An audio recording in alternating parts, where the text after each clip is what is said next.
Hello and welcome to the CNBC-TV18 special. The budget verdict continues and we are in conversation with the budget makers themselves. Joining us now on the program is the Economic Affairs Secretary, Mr. Ajay Seth. Mr. Seth, thanks very much for joining us again on CNBC-TV18 for a much more detailed conversation than we had on budget day itself. I want to understand from you, sir, to take forward what the FM said in her speech as far as the fiscal consolidation roadmap is concerned and the outlook from here on for the government. And I'm quoting from the speech, the fiscal consolidation path announced by me in 2021 has served our economy very well. From 2026-27 onwards, our endeavour will be to keep the fiscal deficit each year such that the central government debt will be on a declining path as a percentage of GDP. While the fiscal consolidation glide path has been mapped out by the FM, what about the debt side, sir? What's the expectation that we should realistically have in terms of the debt levels that the government wishes to achieve within this period as well? Okay. See, conventionally, debt management for public debt management has been looked at from the perspective of the flow as a parameter. How much governments should borrow in a particular year. But when we look at the sustainability of debt, what is relevant is the stock of the debt, which has a far more lasting impact because one can adjust the annual accretion to the debt stock. But whatever one has accumulated over the years, that has to be brought to the sustainable level. Keeping that in mind, what Finance Minister has announced that government has delivered and is committed to deliver even next year the glide path from 2021 till the next year. What next? As a forward guidance to the market, an approach has been suggested what government intends to follow from the financial year 26-27. Is saying that if you are looking at bringing the total debt stock to a sustainable level, then the primary or the most relevant parameter itself, let's anchor our efforts to that one itself, which is total debt stock to GDP ratio. Right.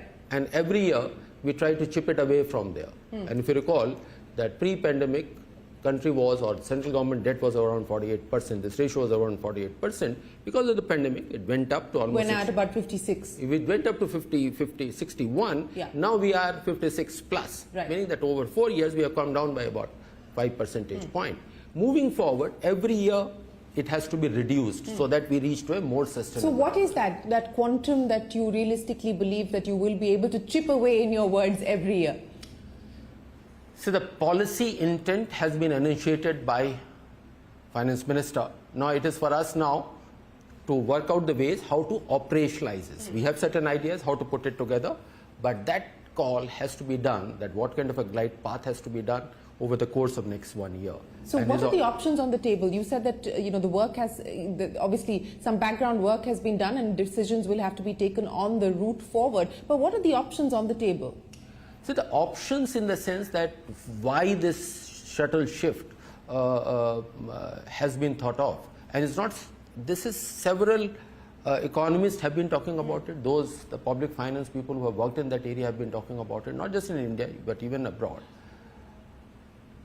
is that different economies based on their pace of growth and the structure of the economy have the need for governments to play a particular role, as well as have the absorptive capacity to sustain a particular level of debt.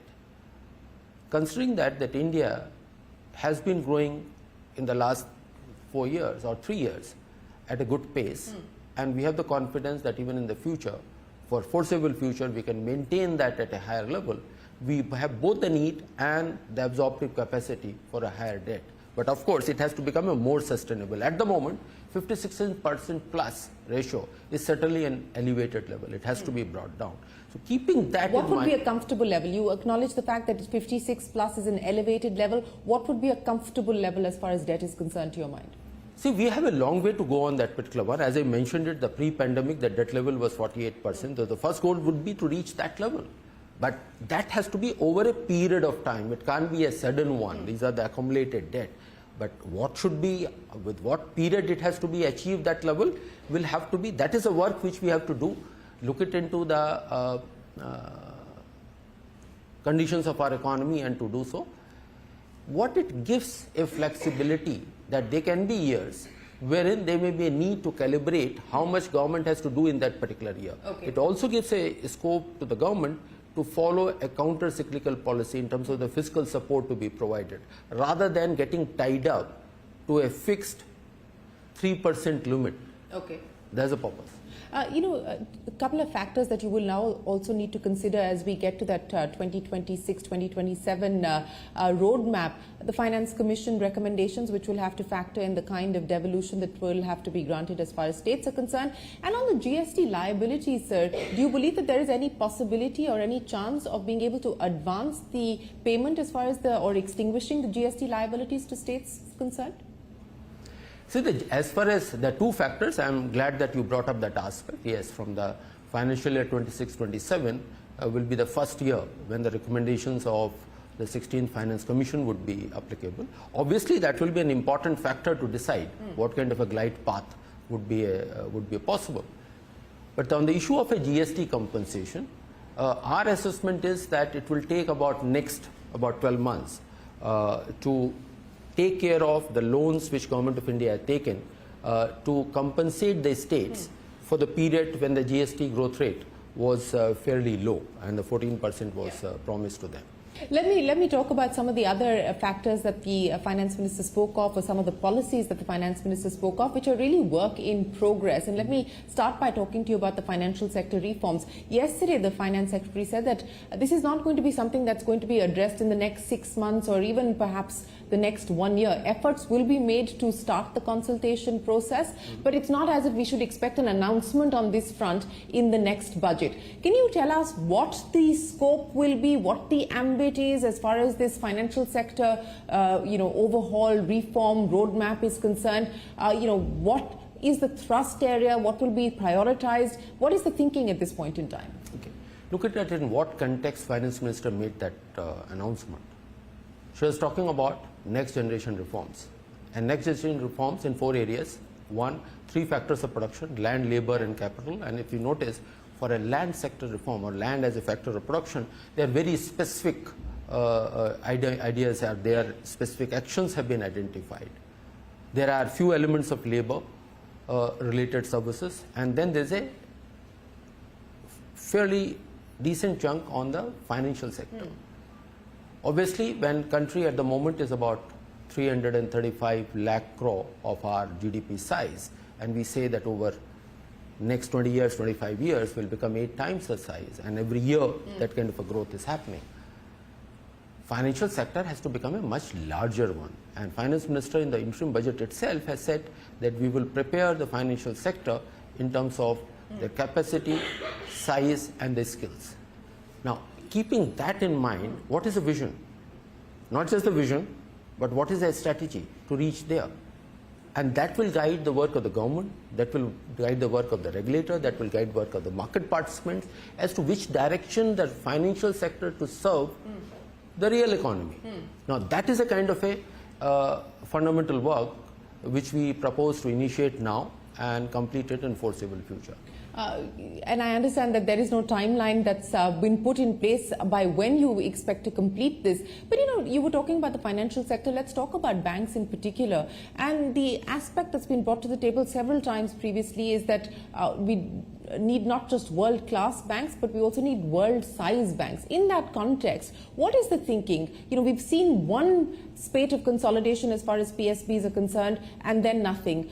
Nothing has moved as far as privatization goes. What do you believe is the future as far as public sector banks are concerned? What is the thinking at this point in time that the government has with regards to PSBs specifically and their need to service a much larger economy? See, for some of these items, one cannot force the pace. It has to be that whatever has been done in the past, it has to be consolidated, and thereafter the next set of consolidation will have to come in. That conversation continuously happens between the government as a policy maker, as well as the government as owner of the public sector banks, as well as with the RBI as the banking sector regulator, and the decisions get taken at appropriate point of time. So we can't set a timeline as to when the next set of consolidation will happen. At the moment, the pace of Indian banks becoming bigger is moving pretty well. And if you look at what is the size of SBI, it is about 20% of our GDP. Their balance sheet size is about 20% of the GDP. Of course, these are the two different ones, but it is a good metric to follow. That what is the largest bank in the country? What is the balance sheet size? So do you believe that there is a need to look at the possibility of consolidation, or leave things as be and let market forces determine? See, some of these ideas, what you are asking the question, these are the questions one has to, precisely the kind of a question one has to, will be grappling with those issues in the financial sector strategy reforms. part. So one is a vision part, like what you enunciated. India should have not just large bank proportional to Indian economy, but with reference to the global economy, we should have a large bank. Now that's a vision. But then what is a strategy to reach there? And what kind of a time frame one may have in mind? Those kind of issues which this paper is expected to bring out. Okay, speaking of work in progress, the energy transition roadmap, also something that the finance minister spoke of. And again, specifics are yet to be worked out, but give us an indication of where the thinking is and what the next steps are expected to be on that front. Okay. Now that is again, I'll call it as a second piece where there's a continuity from, or there's an anchor for that particular one, was done in the interim budget itself. As part of the strategy for Amrit Kal, Finance Minister talked about that one of the elements of the strategy was ensuring energy at affordability, accessibility and availability. All three elements have to be there. In Indian context, we need to grow. Per capita consumption of energy is low. We can't grow and we can't become a higher income country without increasing our energy consumption. At the same time, we have to become a lot more efficient than what we are.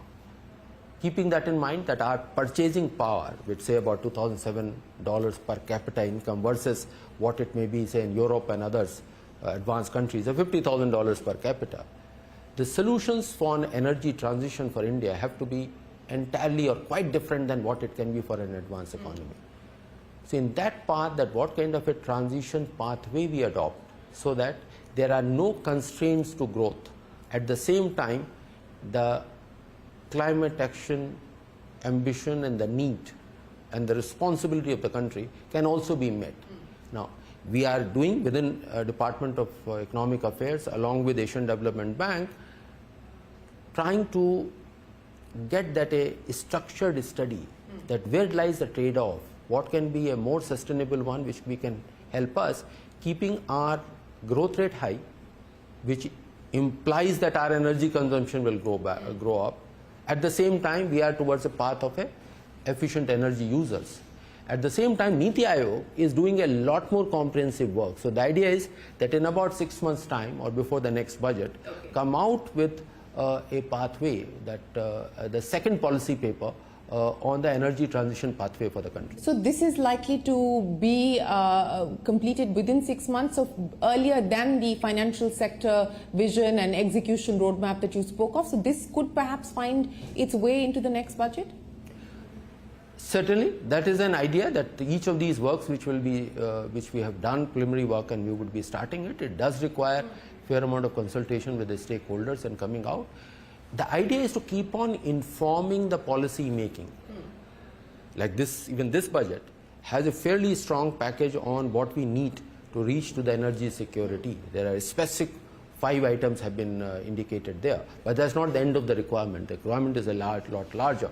So as and when, or as we are completing our policy work, or this conceptual work is getting, it keeps on informing the policy. It doesn't mean that it has to become 100% complete, only then it is available, relevant for the policy. Well, speaking of completion, sir, I want to understand from you where things currently stand as far as the infrastructure pipeline is concerned, a large number there, as well as on the asset monetization side, because, while we have seen some action specifically as far as InvITs and so on and so forth is concerned, what should we realistically now expect on both these fronts, a status check on the infra pipeline as well as asset monetization?